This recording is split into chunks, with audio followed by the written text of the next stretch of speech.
also say a few things about Ramchandra.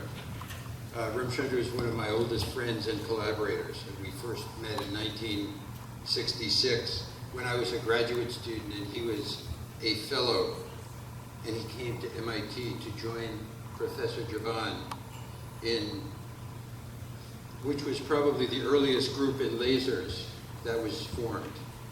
And it was there that Ramchandra and I and many others learned to, first of all, to build lasers, because you couldn't do physics without lasers, and you couldn't buy lasers. There was no Spectrophysics or Coherent or any other, Lumonics or any other laser company. So we had to build all of our own lasers, and Ramchandra took that technology back to India, where he was a professor. So Ramchandra and I started working together on the earliest experiments, perhaps, in the molecular spectroscopy of vapors. And it was a great collaboration because he was an expert in the electronic spectroscopy of simple molecules, and had actually made the first observation of the electronic spectra of the molecule nitrogen selenide, I believe. Is that right? Did I pronounce it right? And that's when our friendship started. And then you came back to MIT in 1980 as a visiting professor of physics and joined the spectroscopy laboratory, first as assistant director and then as associate director. And much of his professional life has been spent associated with the spectroscopy laboratory, and he has served tirelessly. He truly is the glue that holds the spectroscopy laboratory together. Confidant to spectroscopy laboratories, graduate students, and professors, certainly including me. Expert negotiator, project organizer, and troubleshooter. Ramchandra is always there when he is needed. He manages our finances with aplomb and, if this is a word, parsimony. Isn't it? And when it comes to equipment purchases, Ramchandra always knows how to get the best deal for the laboratory.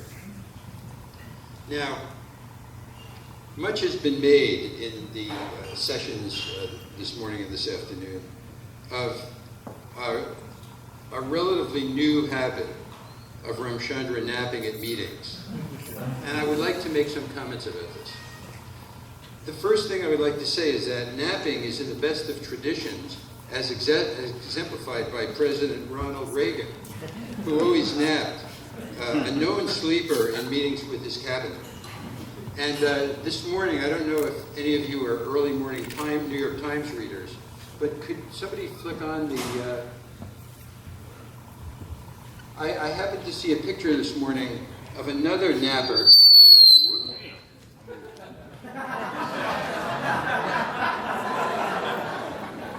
So therefore, napping is certainly not a uncommon behavior.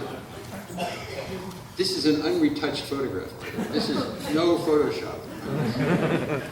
Except maybe the New York Times might have done it, being the left-wing newspaper.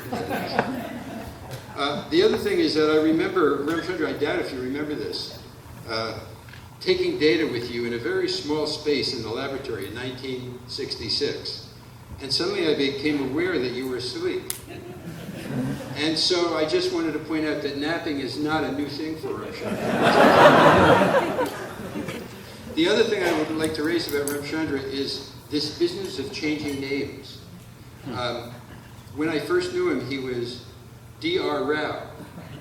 And many, I see many of my Indian colleagues here all know him as D.R. Rao. But then one day, maybe around 1970, I'm not exactly sure, he came in and he said, "I am now R.R. Dasari." And, we were, at the time, we were all too polite to ask. There are various theories that were whispered about in the laboratory. For example, he was trying to avoid paying his bills. Or there was some sort of income tax there.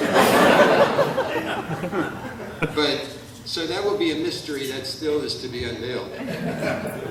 Now, I also have some photos. Could you advance that? Enough of... whoops. So here are some old photos that, this is Ramchandra in the middle. This is Abraham Soki, for some of you who may know him. And I don't know when this picture was taken, maybe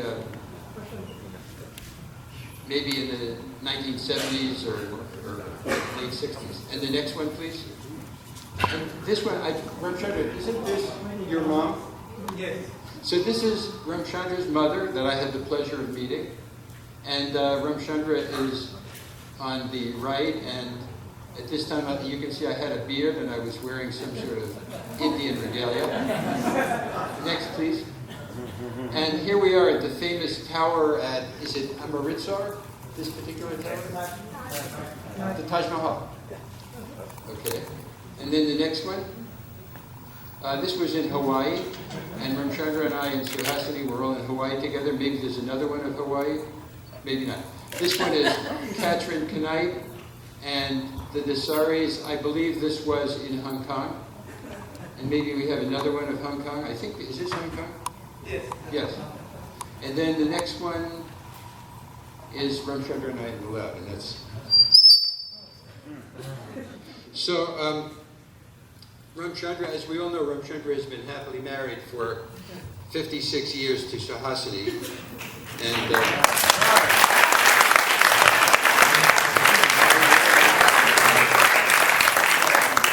following the typical Indian tradition, they were married young in 1951 when he was 18 and she was 15. But I believe their marriage was decided at a much younger age. She was maybe like 8 years old.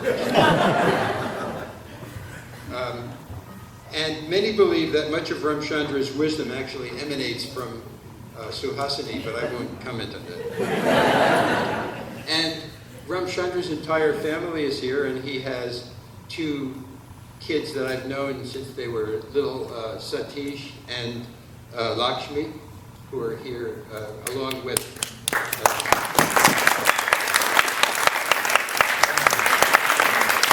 and also 2 grandchildren, Vivek and Siddharth. So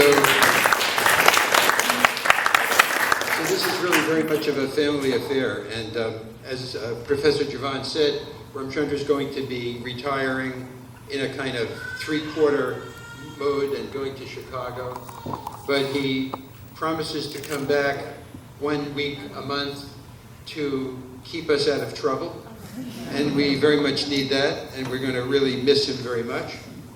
And but it's really been just a wonderful thing working with my friend and colleague Ramchandra over all these years, and you can see the enormous affection that everybody has expressed to you this afternoon. And we really wish you and Suhasini and your family the best. So, thank you.